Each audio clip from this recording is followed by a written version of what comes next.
The year is 2030. You are the supreme commander of a hostile superpower. You have ships, you have soldiers, and you have the political will. You have just given the order to take over the United States of America. You are not worried about the U.S. Navy. For this scenario, let's assume the U.S. military has mysteriously disappeared. Poof, gone. There are no aircraft or ships, no Reaper drones, no Marines. Only the land, the people, and the infrastructure remain. Do you think this will be easy? Do you think you'll plant your flag on the White House lawn within a month? Right now, you are walking into the greatest logistical meat grinder in human history. You see, the United States is not just a country. It is a geographically engineered fortress organized by nature to destroy invaders. From the moment your boots touch the sand, if they even make it that far, you are fighting against physics, economics, and a civilian population that makes the Viet Cong look like a homeowners association dispute. Today we are not talking about nuclear weapons or F-35s. We are looking at the terrifying economic and geographic reality of why the U.S. is unconquerable. Get ready, it's going to get messy. 1. The liquid walls of death. The tyranny of distance. Let's start with the most obvious problem. The one that usually kills an invasion before you even finish your morning coffee. The moats. To the east lies the Atlantic Ocean. To the west, the Pacific. These are not just bodies of water. They are logistical death sentences. If you are invading from Europe, you must cross approximately 3,000 to 4,000 miles of open ocean to reach the coast. If you are coming from Asia, it's around 6,000 to 7,000 miles to reach California. Let's put that into perspective. During World War II, for the Allies to invade Normandy, they had to cross the English Channel, which is roughly 20 to 100 miles wide, depending on where you measure. That required years of planning, millions of tons of supplies, and the full economic output of 3 superpowers. That was for a distance you could almost swim across on a good day. Now stretch that to 6,000 miles. Let's assume you want to land a force capable of actually holding territory. Military doctrine usually requires force superiority, but let's be conservative. Let's say you want to land 500,000 troops. That's a modest number to occupy a country of 330 million people and 3.8 million square miles. You're not just shipping soldiers. You must also ship their food, ammunition, medical supplies, and most importantly, fuel. A modern armored division consumes hundreds of thousands of gallons of fuel per day. To support an invasion force across the Pacific, you would need a chain of ships so dense you could practically walk across it. And here's the dark irony. The United States has no nearby staging ground. In most invasions, you build up forces in a neighboring country. Germany used France to attack Britain, or tried to. The U.S. used Britain to attack Germany. The U.S. used Saudi Arabia to attack Iraq. So who are you going to use to attack the U.S.? Even if you stage in Hawaii, you are still 2,500 miles from the mainland. That's like staging in London to invade Iraq. It doesn't help. The sheer volume of shipping required to move a credible invasion force across the Atlantic or Pacific would be visible from space. It would take months to assemble. There is no such thing as a surprise attack here. You cannot sneak up on America. The moment you start loading ships, the U.S. economy, something we'll get to later, shifts into total war mode. By the time your first ship reaches the U.S. exclusive economic zone, your soldiers will have been at sea for weeks.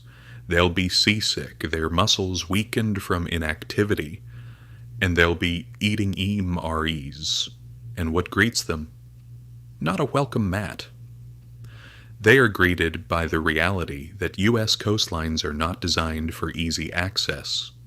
The west coast of the United States is largely made up of rocky cliffs and dangerous currents, with very few deep water ports suitable for unloading heavy armor. San Francisco, Los Angeles, Seattle, San Diego, that's it. 2. The neighborhood from hell, Canada and Mexico. Alright, so the oceans are a no-go. You're smart. You're a tactical genius. You say, I won't go directly by sea. I'll land in Canada or Mexico and go in from there. Congratulations, you've just played yourself. Let's start with the northern approach, Canada. You land in Canada. Great. Welcome to the Canadian Shield. If you're not familiar with geology, the Canadian Shield is millions of square miles of exposed ancient rock, swamps, thousands of lakes, and dense freezing forests. It is one of the most inhospitable terrains on Earth for mechanized warfare. There are very few roads that can support heavy armored columns moving from north to south.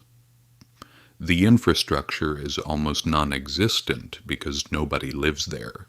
It's too cold and the ground is too hard. If you land in Vancouver and try to come down the west coast, you are funneled into the Cascade Mountains. You are forced into narrow choke points where a few defenders can bury your entire convoy under a landslide with explosives. If you come from the east, say Halifax or Montreal, you must march through the dense forest of New England and the Appalachian Mountains. And in winter, remember, General Winter stopped Napoleon and Hitler. North American winters are no joke either. Your supply lines will freeze. Your tanks will get stuck in the spring mud. And while doing all this, you must also occupy Canada, which may be just as hostile to you as the United States. All right, so the north is out. Let's go south. You land in Mexico. Welcome to the Sonoran and Chihuahua deserts. This isn't just hot sand. This is terrain that kills people trying to walk across it with a backpack. Now imagine an army with heavy equipment. It's dry, brutal, and has almost no water sources. But that's not even your biggest problem. The U.S.-Mexico border is about 2,000 miles long. But where can you actually drive a tank across? Very few places. The Rio Grande runs like a natural moat. Much of it is impassable. The rest is wilderness. And once you cross, you're not in the heart of America. You're in Texas, Arizona, and New Mexico. If you cross at El Paso, Chicago is 1,400 miles away Washington. D.C. is 1,700 miles away. You have to drag your supply lines across hundreds of miles of desert. There is almost no infrastructure. Cities are far apart. There's nothing to loot. There's also the rail issue. Rail gauge in North America is standardized, but Mexico's infrastructure is not suitable for moving military equipment at this scale, so you're stuck with trucks. Trucks need fuel. Where does that fuel come from? The U.S. is the world's largest oil producer. If they destroy refineries and shut down wells, you're stuck in a fuel-less desert. Historically, invasions fail because of supply lines. Napoleon in Russia, Nazi Germany in Russia, the U.S. in Vietnam, invading the United States through Canada or Mexico creates the longest and most vulnerable supply lines in history. You would need to fully occupy Canada or Mexico first. That would take years. In the meantime, the U.S. turns its border into a fortress. 3. Geographic kill zones. Mountains. Let's say you achieve the impossible. You crossed the ocean, you got through Canada or Mexico. You established a foothold on the coast. You tell yourself, the hard part is over. Wrong. The hard part is just beginning. If you landed on the west coast, look east. Do you see that massive wall of rock stretching from Canada to New Mexico? That's the Rocky Mountains, 3,000 miles long, up to 300 miles wide in places, peaks reaching 14,000 feet. There are very few passes, for example, I-70 in Colorado. Defenders just need to blow the tunnels, destroy the bridges, and your army is stuck. A multi-billion-dollar force ends up parked on a highway. You're surrounded by vertical cliffs. And who's on those cliffs? Locals who can hit a coin from 500 meters away. This is no longer conventional warfare. This is Afghanistan on steroids. The Soviets struggled in Afghanistan for years. The Rockies are bigger, the weather is harsher, and the defenders are better equipped. If you invade from the east, New York, Washington, Boston. Let's say you capture the cities. Now you want to move inland. Welcome to the Appalachian Mountains. Not as tall as the Rockies, but dense forests. A nightmare for armored vehicles. They stretch from Alabama to Maine. Historically, armies struggled here. Even the British struggled here in the 18th century. Roads are predictable. Leads to ambushes are inevitable. Every bridge is a choke point. Every tunnel can be a death trap. Visibility is low.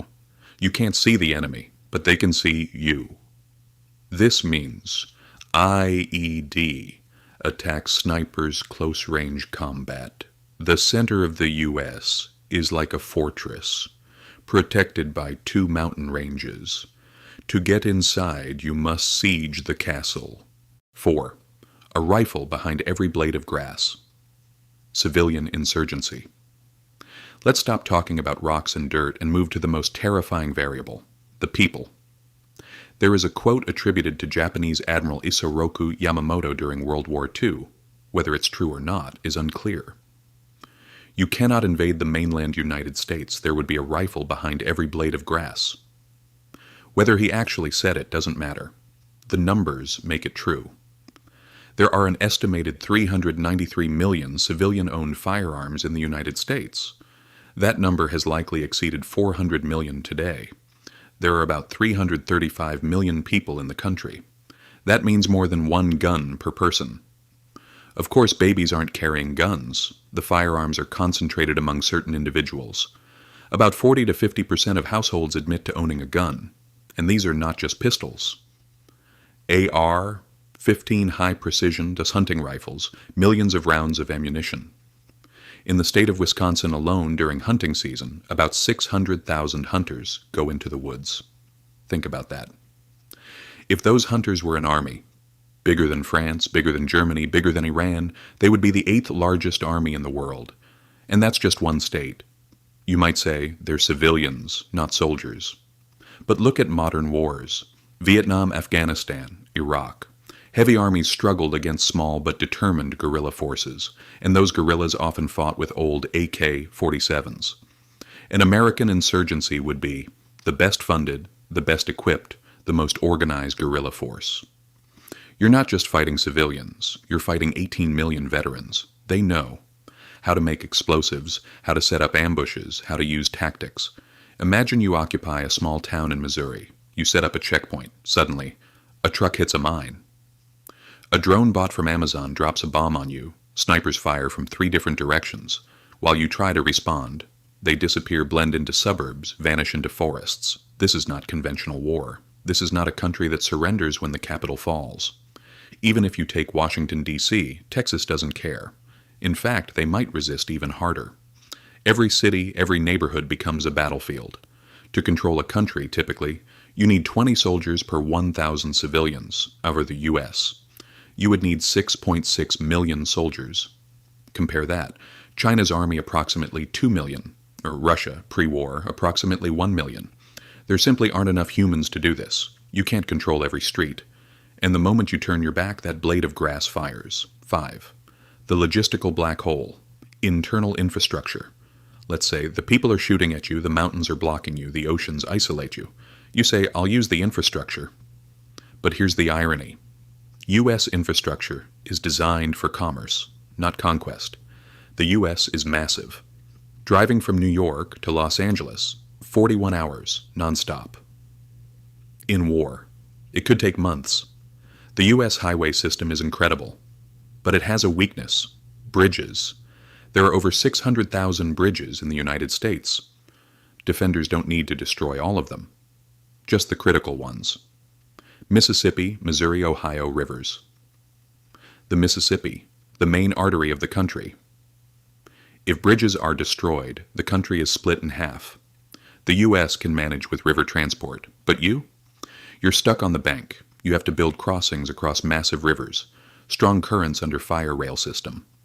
One of the best in the world, but privately owned. Sabotage, switching points, tunnels, system collapses. You can't bring your own trains, it's too large. Result, you rely on trucks, but trucks or fuel, and refineries. Destroyed pipelines shut down in the middle of Kansas. No fuel bridge, destroyed armed civilians behind you. This is a true logistical black hole. The deeper you go, you get weaker, the enemy gets stronger. 6. The economic suicide pill. Mutual destruction. Let's step away from the battlefield. Let's say you're a miracle. You bypassed the Navy, crossed the mountains, avoided the people, kept your tanks running, and you're actually winning. Congratulations. You just triggered global economic collapse. And the victim isn't just the U.S., it's you too. The U.S. is not just an economy. It is the operating system of the global economy. First, the dollar. Approximately 60% of global reserves are in U.S. dollars. Most trade is done in dollars. If the U.S. collapses, the dollar collapses. If you think that's good, think again. Trillions of dollars are in your banks too. Your own currency collapses. Global trade stops. Meaning you destroy your own wealth. Second, technology, AWS, Amazon, Microsoft Azure, Google Cloud. Much of the world's internet is in the U.S. If you destroy U.S. data centers, not just Americans, your banks, your military, your systems collapse. Third, brain drain. The U.S. evacuates. Scientists, engineers, AI experts. They take everything, code encryption plans. What do you capture? Empty buildings. Conclusion: invading the U.S. equals shooting the pilot of the plane you are on.